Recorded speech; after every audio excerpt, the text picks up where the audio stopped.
الأنبياء والمرسلين أما بعد فأعوذ بالله من الشيطان الرجيم بسم الله الرحمن الرحيم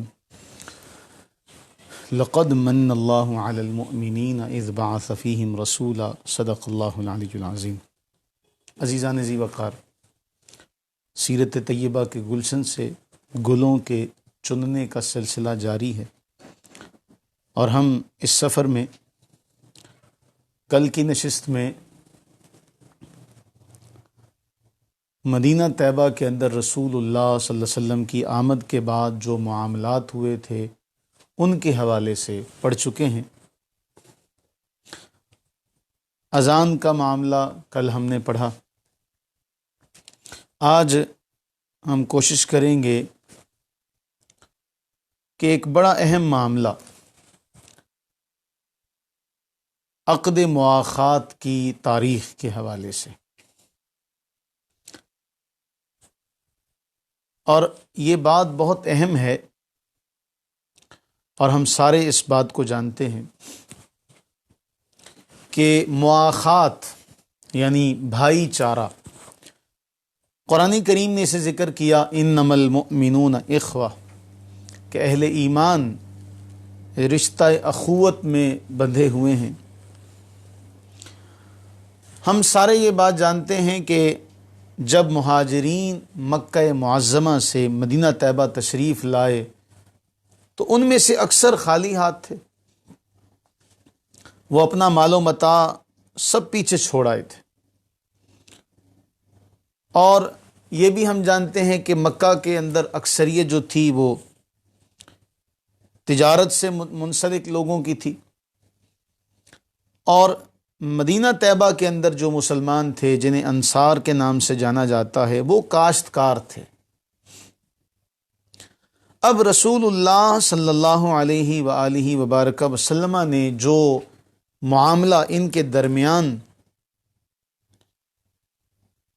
مقرر کیا وہ بہت اہم ہے۔ تاریخ میں، دنیا کی تاریخ میں اس کی مثال نہیں ملتی۔ اللہ کے نبی صلی اللہ علیہ وسلم نے ان سب کو رشتہ اخوت میں باندھ دیا۔ اب ایک بات بہت اہم ہے کہ یہ جو معاملہ باہمی مواخات کا، جو نظام کا معاملہ ہے، اس کے بارے میں پیر کرم شاہ الازہری رحمہ اللہ نے 5 اقوال نقل کیے۔ میں وہ تمام آپ کے سامنے ذکر کر دیتا ہوں کہ ایک قول یہ ہے کہ ہجرت کے 5 ماہ بعد یہ عقد مواخات کا سلسلہ شروع ہوا۔ دوسرا قول ہجرت کے 9 ماہ بعد کا ہے۔ تیسرا ہجرت کے 1 سال بعد کا ہے۔ چوتھا قول ہجرت کے 3 ماہ بعد کا ہے۔ 5واں قول جسے پیر صاحب نے ترجیح دی وہ یہ ہے کہ جب رسول اللہ صلی اللہ علیہ وسلم مسجد نبوی شریفہ کی تعمیر فرما رہے تھے تو ان دنوں میں رسول اللہ صلی اللہ علیہ وآلہ وبارک وسلم نے تمام مہاجرین اور انصار کو آپس میں رشتہ اخوت میں باندھا، اور یہ ایسا رشتہ اخوت ہے، انصار صحابہ کرام رضوان اللہ تعالی علیہم اجمعین کی جو شان اللہ نے قرآن میں ذکر کی، سورہ حشر میں فرمایا والذین تبوأوا الدار والایمان من قبلہم یحبون من ہاجر الیہم ولا یجدون فی صدورہم حاجۃ مما اوتوا ویؤثرون علی انفسہم ولو کان بہم خصاصۃ ومن یوق شح نفسہ فاولئک ھم المفلحون۔ فرمایا اور جنہوں نے پہلے اس شہر کو اور ایمان کو ٹھکانہ بنا لیا وہ اپنی طرف ہجرت کرنے والوں سے محبت کرتے، اور وہ اپنے دلوں میں اس کے متعلق کوئی حسد نہیں پاتے جو ان مہاجرین کو دیا گیا، اور وہ دوسروں کو اپنی جانوں پر ترجیح دیتے ہیں اگرچہ خود انہیں مال کی حاجت ہو، اور جو اپنے نفس کے لالچ سے بچا لیا گیا تو وہی کامیاب ہیں۔ اس کے بعد پھر یہ ہوا کہ انصار صحابہ جنہوں نے اپنا سب کچھ آنے والے مہاجرین کے لیے قربان کر دیا، اور انصار نے رسول اللہ صلی اللہ علیہ وسلم سے عرض کی کہ ہمارے باغات مہاجرین میں تقسیم کر دیے جائیں۔ اللہ کے نبی صلی اللہ علیہ وسلم نے فرمایا لا، قال یکفونکم المؤونۃ ویشرکونکم فی الثمر، یہ تمہارے باغات میں کام کاج کریں گے، پیداوار میں تمہارے ساتھ شریک ہو جایا کریں گے۔ انصار نے کہا جیسے آپ کی مرضی، آپ کا فرمان سر آنکھوں پر۔ رسول اللہ صلی اللہ علیہ وسلم نے پھر ان کے درمیان یہ رشتہ جب قائم کیا تو اصحاب سیر نے لکھا کہ انصار صحابہ اس قدر رسول اللہ صلی اللہ علیہ وسلم کے اس فرمان پر سر تسلیم خم کرتے ہوئے کہ اپنا سب کچھ ان مہاجرین کے نام کیا اور ان کے لیے کام بھی کرتے، اپنی کھیتی باڑی بھی کرتے، اور پھر انہیں آدھا حصہ بھی دیتے۔ یہاں اصحاب سیر لکھتے ہیں کہ رسول اللہ صلی اللہ علیہ وسلم کے معزز مہمان جو مہاجرین تھے، انصار نے اپنا سب کچھ ان کے سامنے رکھا۔ انصار کا جو ایثار ہے اس کے حوالے سے لکھنے والوں نے بڑا خوب لکھا۔ امام بخاری ہی کی ایک روایت ہے، ایک آدمی نبی صلی اللہ علیہ وسلم کے پاس سخت بھوک کی حالت میں آیا۔ اللہ کے نبی صلی اللہ علیہ وسلم نے اپنی تمام ازواج مطہرات کے ہاں پتہ کروایا کہ کچھ کھانے کو ہے، لیکن کہیں سے کچھ کھانے کو نہ ملا۔ آپ نے صحابہ کرام علیہم رضوان سے فرمایا کہ اس کی مہمان نوازی کا اہتمام کیا جائے۔ ایک انصاری وہ عرض کرتے ہیں جی میں انہیں اپنا مہمان بناتا ہوں، لیکن ان کے گھر میں بال بچوں کے کھانے کے سوا کچھ نہ تھا۔ اپنے بچوں کو بہلا پھسلا کر سلا دیا بھوکا، اور کھانا جو رسول اللہ صلی اللہ علیہ وسلم نے مہمان بھیجا تھا ان کے سامنے رکھا، اور طے شدہ منصوبے کے مطابق جو اپنی بیوی سے کہا کہ تم چراغ صحیح کرنے کے بہانے بجھا دینا، ہم مہمان کے سامنے خالی منہ ہلاتے رہیں گے اور یہ ظاہر کرتے رہیں گے کہ ہم بھی کھانا کھا رہے ہیں، حالانکہ انہوں نے کھایا کچھ نہیں تھا، تاکہ مہمان ہمارا پیٹ بھر کر کھا سکے۔ وہ خود ساری رات بھوکے رہے، اپنے بچوں کو بھوکے سلایا۔ اللہ تعالیٰ نے قرآن کریم کی آیا مقدسہ ان کی تعریف میں نازل فرمائی، وَيُؤْثِرُونَ عَلَىٰ أَنفُسِهِمْ وَلَوْ كَانَ بِهِمْ خَصَاصَةٌ، یہ لوگ اپنے آپ پر دوسروں کو ترجیح دیتے ہیں خواہ انہیں خود سخت حاجت ہو۔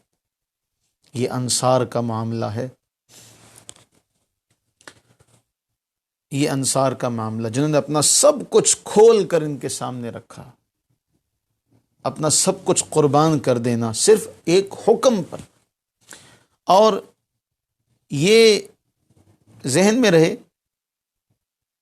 کہ مواخات کے حوالے سے اصحاب سیر نے لکھا کہ یہ ایک مرتبہ صرف مہاجرین کے درمیان اور دوسری مرتبہ مہاجرین اور انصار کے درمیان قائم ہوئی، اور ان کی تعداد بھی پھر اصحاب سیر نے لکھی۔ ایک روایت کے مطابق یہ کل 90 آدمی تھے، 45 مہاجرین اور 45 انصار، اور دوسری روایت میں یہ کل 100 کی تعداد میں تھے، 50 مہاجرین اور 50 انصار۔ رسول اللہ صلی اللہ علیہ وسلم نے اس اعتبار سے ان کے رشتے کو قائم کیا کہ بعض مہاجرین مالی اعتبار سے، جسمانی اعتبار سے دوسروں سے فائق تھے، تو یہ تناسب جو ان کے درمیان رکھا اس میں بھی رسول اللہ صلی اللہ علیہ وسلم کی حکمت اس قدر ہمیں کار فرما نظر آتی ہے۔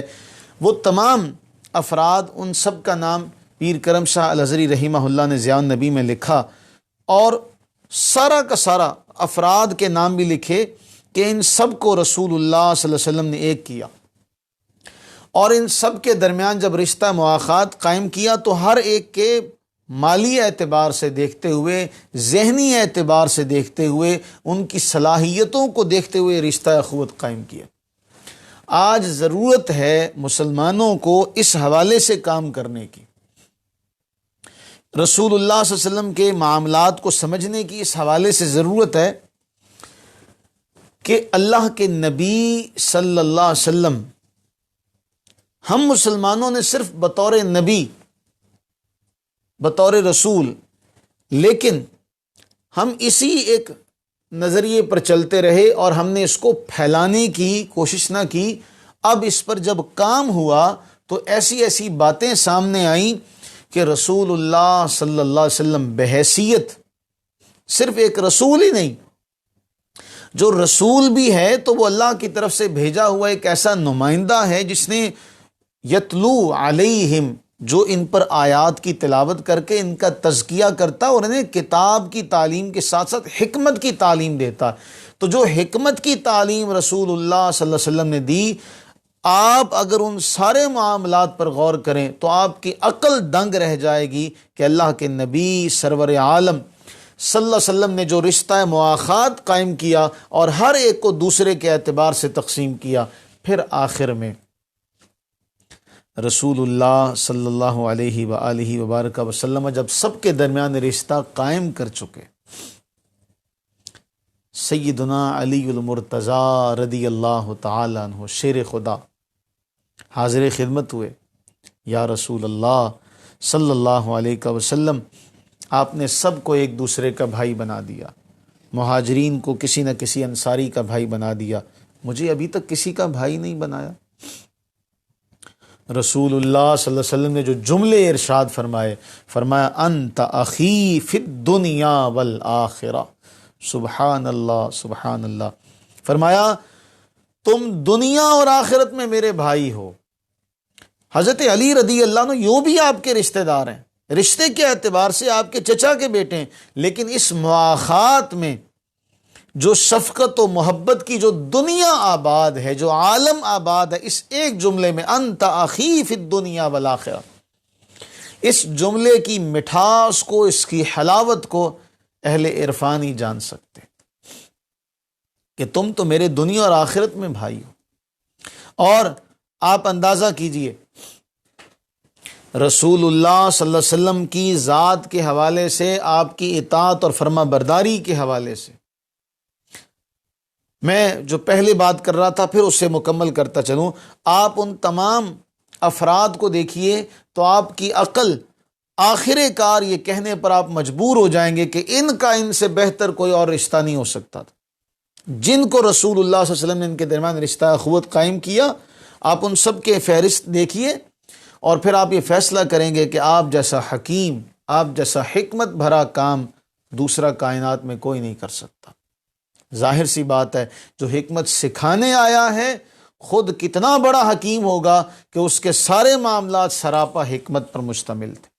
آج ضرورت ہے رسول اللہ صلی اللہ علیہ وسلم کو بحیثیت کمانڈر ان چیف، آپ صلی اللہ علیہ وسلم کی ذات کو جب ہم اپنے لیے رہبر اور رہنما مانتے ہیں، باپ کی حیثیت سے کائنات میں جو بھی لوگ ہیں، یہ اعزاز اللہ نے صرف مسلمانوں کو دیا۔ دنیا میں کسی رہبر، کسی رہنما کے ماننے والے اپنے رہبر اور رہنما کی زندگی سے وہ رہنمائی، وہ پرنسپلز حاصل نہیں کر سکتے جو رسول اللہ صلی اللہ علیہ وسلم نے اپنی امت کے لیے طے کیے۔ اگر ایک باپ ہے، اسے رسول اللہ صلی اللہ علیہ وسلم کی زندگی سے پتہ چلے گا کہ باپ کا کردار کیا ہے۔ اگر کوئی بیٹا ہے، اسے پتہ چلے گا کہ بیٹے کی ذمہ داریاں، بیٹے کے معاملات کیسے ہیں۔ اگر کوئی داماد ہے، اگر کوئی سسر ہے، یہ تو دنیاوی رشتہ داریاں ہو گئی۔ پھر آپ آ جائیں کہ اگر ایک سپریم کمانڈر کیسا ہونا چاہیے، ایک جج کیسا ہونا چاہیے، قاضی کیسا ہونا چاہیے، ایک منصف کیسا ہونا چاہیے، آپ کو وہ سارا کا سارا معاملہ ملے گا۔ امیر جو لوگوں پر ہو وہ کیسا ہونا چاہیے، بادشاہ کیسا ہونا چاہیے، حکمران کیسا ہونا چاہیے، یہ ساری کی ساری آنچ خوباں ہمہ دارند تو تنہا داری، حسن یوسف دم عیسیٰ ید بیضا داری، آنچ خوباں ہمہ دارند تو تنہا داری۔ یوں تو نہیں کہا تھا آفاق کہا گردی دام، مہرے بتاں ورزی دام، بسیار خوباں دی دام، لیکن تو چیزیں دیگری۔ ایسے ان کے درمیان رشتہ مواخات قائم کیا، اور آگے سے انہیں اللہ نے وہ اطاعت اور فرما برداری کا سراپا پیکر بنایا تھا کہ انہوں نے آپ کی زبان سے نکلنے والے جملے پر اس قدر عمل کیا۔ آپ اس کی عملی مثال دیکھیں۔ عبد الرحمن بن عوف رضی اللہ تعالی عنہ، حضرت سعد بن ربی رضی اللہ تعالی عنہ کو بھائی بنا دیا جاتا ہے کہ یہ تم آپس میں بھائی ہو۔ حضرت سعد کو جب یہ پتہ چلتا ہے، حضرت عبد الرحمن بن عوف رضی اللہ تعالی عنہ کو پیشکش کرتے ہیں، میں انصار میں سب سے مالدار شخص ہوں، میں آدھا مال آپ کو دیتا ہوں، میری 2 بیویاں ہیں، جسے تم پسند کرو میں اسے طلاق دے دیتا ہوں، عدت کے بعد تم نکاح کر لینا۔ کیوں؟ رسول اللہ صلی اللہ علیہ وسلم کا حکم ہے۔ اس سے بڑی کائنات میں محبت کی اور کوئی مثال نہیں مل سکتی کہ اپنا سب کچھ سامنے لا کے رکھ دینا، اپنا سب کچھ سامنے لا کے رکھ دینا، اور پھر یہ کہنا تم بیٹھو، ہم کام کرتے ہیں، تم کام نہ کرو۔ اور اس قدر محبت کا، اس قدر نچھاور ہوئے، اس قدر جانثاری کا اظہار کیا کہ مہاجرین کہنے لگ پڑے یا رسول اللہ صلی اللہ علیہ وسلم، اتنی ہماری خدمت، اتنی ہماری خدمت۔ یوں کہہ لیں، ایک عارف نے کہا کہ ایسے جیسے مہاجرین کو پھولوں کی طرح رکھا، پاؤں بھی زمین پر رکھنے نہ دیا۔ مہاجرین کہنے لگے یا رسول اللہ صلی اللہ علیہ وسلم، یہ تو سارا اجر لے جائیں گے، یہ تو سارا اجر لے جائیں گے۔ فرمایا تم ان کے لیے دعا کرتے رہا کرو، ان کے لیے دعا کرتے رہا کرو۔ حضرت عبد الرحمن بن عوف رضی اللہ عنہ بھی کمال کے تھے۔ یہ ہے وہ ایک کہاوت ہے نا پنجابی میں کہی تھی، اگر کوئی ہاتھ دے تو یہ نہیں ہے اس کا مطلب کہ تم اسے کاٹ کے ہی رکھ لو۔ ہمیں یہ بات دونوں اطراف سے ہوتی ہے۔ ایک طرف جب یہ ایثار کا معاملہ دیکھا تو عبد الرحمن بن عوف رضی اللہ تعالیٰ نے فرمایا نہیں، بس مجھے اتنا بتا دو کہ تجارتی منڈی کہاں ہے۔ انہیں بنو قینقاع کے بازار کا پتہ بتا دیا گیا، وہ وہاں پہنچے، لین دین کیا، شام کو واپس آئے تو ایک ہی دن میں اتنی بچت ہو چکی تھی کہ اپنے کھانے کے لیے پنیر اور گھی لیتے آئے، پھر روزانہ بازار جاتے۔ چند دنوں میں اللہ نے وہ مال عطا کیا، وہ مال عطا کیا کہ پھر بس اصحاب سیر نے لکھا کہ جب آپ رضی اللہ تعالی عنہ کی وراثت تقسیم ہوئی، آپ کے اس دنیا سے رخصت ہو جانے کے بعد، تو سونے کے ایسے ٹکڑے تھے کہ جن کو کدالوں سے، کلہاڑیوں سے ٹکڑے ٹکڑے کیا گیا تھا۔ اتنا مال تھا، اتنا مال تھا۔ اور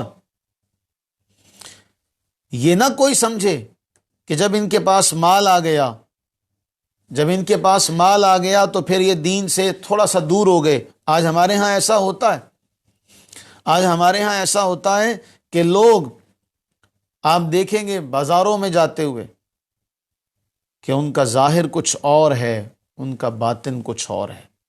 یہاں ایسے ایسے لوگ ملیں گے جن کے ہاتھوں میں تسبیحاں ہوتی ہیں، لیکن دل میں بغض کا، عداوت کا، کینے کا وہ پہاڑ ہوتا ہے کہ زبانیں شکر سے میٹھی، دل ایلوے سے زیادہ کڑوے۔ اور آپ بظاہر دیکھیں گے کہ بڑا میٹھا ہے۔ حضرت بابا فرید الدین گنج شکر علیہ رحمہ کے حوالے سے ایک واقعہ سنایا جاتا ہے کہ وہ جا رہے تھے تو انہوں نے ایک پرندے کو دیکھا، بگلا، کہ وہ اپنی ایک ٹانگ اوپر کر کے کھڑا ہے۔ کہنے لگے فریدہ تجھ سے اچھا تو یہ پرندہ ہے کہ یہ ایک ٹانگ پہ کھڑا جاپ کر رہا ہے، اللہ کو یاد کر رہا ہے۔ تھوڑی سی دیر گزری تو نیچے سے مچھلی گزرنے لگی تو اس نے فوراً اپنی لمبی چونچ سے پکڑا اور مچھلی گڑپ۔ کہنے لگے یہ تو بڑا دھوکے باز ہے۔ ہمارے یہاں بھی کچھ لوگ ایسے ہی ہوتے ہیں۔ اسی لیے کہا تھا نا، آدمی کم موجود شوند، اکثر صورت آدمی دارند و خصال آدمی نہ دارند۔ آدمی تو بہت کم ہے، صورت آدمی رکھتے ہیں، خصلت آدمی نہیں رکھتے۔ وہ زبان پر بڑا مٹھاس اور جھوٹ، دھوکہ، مکر و فریب، آپ اندازہ نہیں لگا سکتے اس کا۔ بہت کم لوگ ایسے ہیں جو تجارت میں ایمانداری کا معاملہ اپنے ساتھ رکھتے۔ حضرت عبد الرحمن بن عوف رضی اللہ تعالی، ایک وقت ہے جب خالی ہاتھ آتے، اور پھر جب اللہ نے نوازا تو دل میں وہ ذرا سا بھی دنیا کا میل، دنیا کا مال و زر جگہ نہیں بنا سکا۔ اما عائشہ صدیقہ رضی اللہ تعالیٰ عنہ ایک بار بیٹھی ہوئی تھی گھر میں، اچانک شور و غوغا سنائی دیا۔ پوچھا یہ شور کیسا ہے؟ بتایا گیا حضرت سیدنا عبد الرحمن بن عوف رضی اللہ تعالیٰ عنہ کے 500 اونٹ تجارت کے مال سے لدے پھدے مدینہ طیبہ کی منڈی میں پہنچے ہیں، اور لوگ جو ہے وہ خریدنے کے لیے بھاگتے چلے جا رہے ہیں۔ پتہ ہے حضرت عبد الرحمن بن عوف رضی اللہ تعالیٰ عنہ نے وہ سارا سامان تجارت اللہ کی راہ میں صدقہ کر دیا تھا۔ 500 اونٹ بما ساز و سامان اللہ کے راستے میں صدقہ کر دیے۔ یہ وہ لوگ ہیں جنہیں دنیا کی کوئی شے آلودہ نہ کر سکی۔ انہی لوگوں کے بارے میں وہ شعر ان پر سچا آتا ہے، دنیا میں ہوں دنیا کا طلبگار نہیں ہوں، بازار سے گزرا ہوں لیکن خریدار نہیں۔ انہیں دنیا کی کوئی شے آلودہ نہیں کر سکی، اور یوں اس قدر انہوں نے محبت کا اظہار کیا کہ پھر ایک دوسرے کے درمیان کوئی جدائی نہ رہی، دونوں ایک ہو گئے۔ ایسا بھائی چارہ ان کے درمیان قائم ہوا کہ پھر دنیا اس کی مثال دیتی ہے۔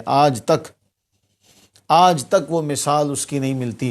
آج تو سگے بھائیوں کا خون آپس میں ایک دوسرے کے ساتھ، اللہ معاف فرمائے، ہمارے ہاں جو معاملات ہیں، ہم کیسے رسول اللہ صلی اللہ علیہ وسلم کے فرما بردار ہیں، ہم کیسے رسول اللہ صلی اللہ علیہ وسلم کے امتی ہیں۔ یہاں وہ معاملہ ہے کہ اللہ کے نبی زبان سے فرما دیتے ہیں تم اس کے بھائی ہو، تم اس کے بھائی ہو، تم اس کے بھائی ہو، پھر وہ ایک دوسرے کے ساتھ محبت کا وہ سلوک کرتے ہیں کہ دنیا دیکھتی ہے۔ اور ایک طرف ہم ہیں جنہیں سگے خونی رشتے، اور ہم خونی رشتوں کو دیکھ نہیں سہارتے، ہم خونی رشتوں کو دیکھ نہیں پاتے۔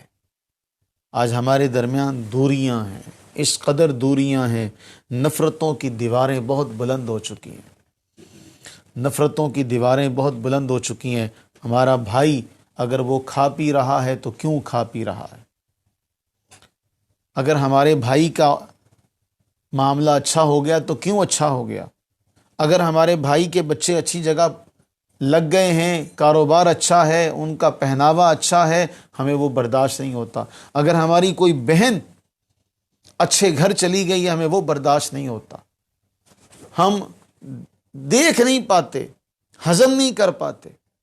کیوں؟ اللہ کے نبی علیہ الصلوۃ والتسلیم نے فرمایا ایک بیماری ایسی ہے جو مونڈ دیتی ہے، مونڈ دیتی ہے، بال نہیں، فرمایا دین کا صفایا کر دیتی ہے، وہ آپس کا حسد، آپس کا حسد۔ یاد رکھیے گا، یہ جو حاسد ہے نا، یہ اللہ کی تقسیم پر براہ راست اعتراض کر رہا ہوتا ہے کہ یہ اللہ نے اس کو کیوں دیا، اس کو یہ مال ملا تو کیوں ملا؟ بھائی اہم یقسمون رحمت رب، قرآن فرما رہا ہے کیا تم رب کی رحمت کو تقسیم کرتے ہو؟ نحن قسمنا بینہم، اللہ فرما رہے ہیں ہم تقسیم کرتے ہیں ان کے درمیان۔ یہ اللہ کی تقسیم ہے میرے عزیزو، اللہ کی تقسیم کو دل کی گہرائیوں سے تسلیم کر لیں گے تو دونوں جہان میں آپ کی کامیابی ہے۔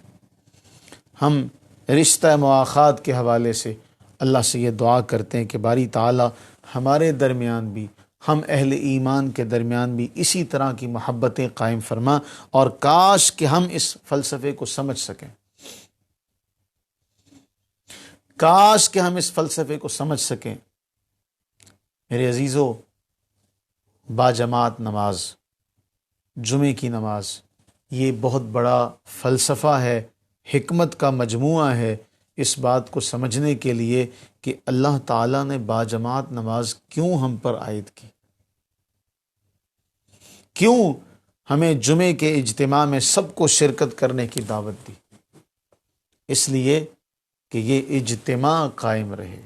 اور اس اجتماع کا اگر آپ دیکھیں روحانی اعتبار سے، تم میں اگر کوئی غیر حاضر ہو جائے اس کا پتہ کرو، تم میں کوئی بیمار ہو جائے تو سارے اجتماعی طور پہ اس کے لیے دعا کرو، کوئی مفلس ہو جائے تو سارے اجتماعی طور پہ اس کی مدد کرو۔ لیکن افسوس کہ ہم آج اس ڈگر پر نہیں چل رہے۔ اللہ سے دعا کریں کہ باری تعالی ہمارے درمیان بھی محبتیں مودتیں قائم فرمائے۔ آمین ثم آمین۔ وما علینا الا البلاغ المبین۔